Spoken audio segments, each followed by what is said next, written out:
Shifting focus to West Asia, Hezbollah militants in Lebanon and Israeli forces continue to trade cross-border attacks. The Israeli military says it has carried out a series of airstrikes on Hezbollah targets and intercepted a number of projectiles launched overnight from Lebanon. Now, the IDF said in a statement that the Israeli Air Force had struck Hezbollah military structures in southern Lebanon, but according to Lebanon's health ministry, 3 emergency personnel were killed and 2 others were wounded in the attack on a civil defense team which was putting out fire.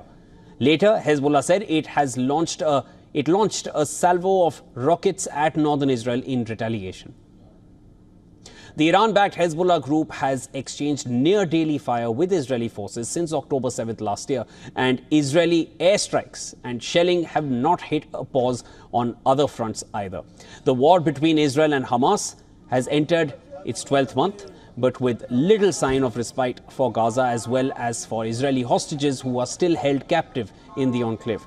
11 months into the war, numerous rounds of diplomacy have so far failed to clinch a deal to end the conflict between Israel and Hamas.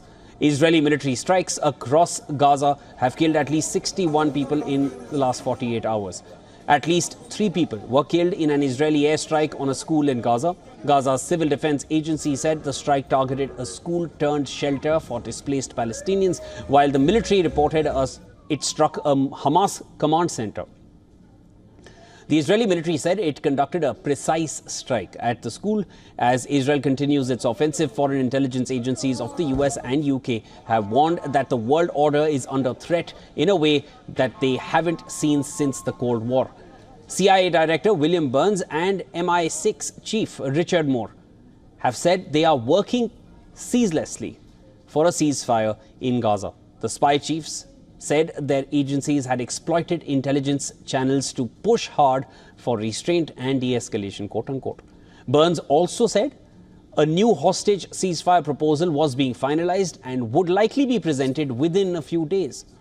But he stressed that ending the conflict would require some hard choices and political compromises from both Israel and Hamas. Massive protests have swept Israel after the death of 6 hostages in Gaza as frustration mounts over the failure in securing a ceasefire deal. The weekly protests in Israel appear to have intensified manifold. Close to 500,000 people are estimated to have been on the roads of Tel Aviv on Saturday night. This makes it the biggest rally ever in the history of Israel. Thousands held placards and waved Israeli flags as they chanted slogans against the Netanyahu government.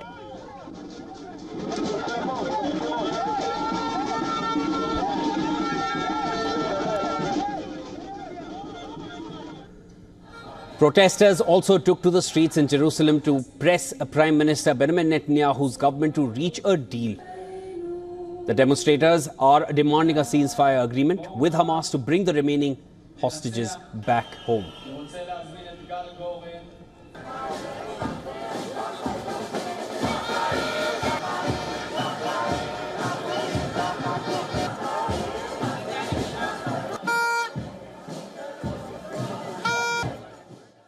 I'm very sad that from the 7th of October till now, not all the Israelis are back home. I call everybody in the world, the Israeli government, and everybody in the world who can do something to bring back our hostages, do it now. Meanwhile, Turkish President Erdogan has said that Islamic countries should form an alliance against what he called the growing threat of expansionism from Israel. Erdogan's statement came after the death of a Turkish-American woman who had been taking part in a protest in the Israeli-occupied West Bank. Palestinian and Turkish officials have said she was shot and killed by Israeli troops. Witnesses say this was not an isolated incident. The reason why no one was filming is because it was completely quiet. And then all of a sudden 2 shots, and the sniper or the soldier that was there took a kill shot.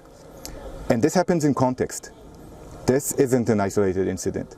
It happens in the context of the 17 people who were killed in demonstrations in Beta since 2021. We have heard nothing about them because they're not American.